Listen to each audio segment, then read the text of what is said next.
In this video, I'm going to show you how you can record disciplinary actions for an employee in Lanteria HR. So let's just bring up an employee record. We'll type in their name. And that will open the employee card.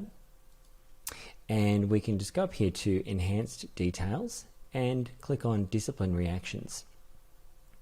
And you can see here that we already had a disciplinary action in the past.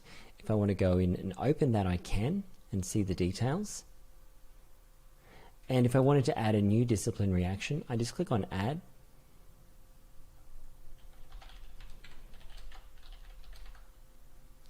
And we can choose our different action types. These are of course configurable, as is virtually everything in Lanteria. The date that it was happened, the supervisor, the reason, etc. And of course, as I said already, you can customize these fields as well. You can rename them, you can add new ones, so on and so forth.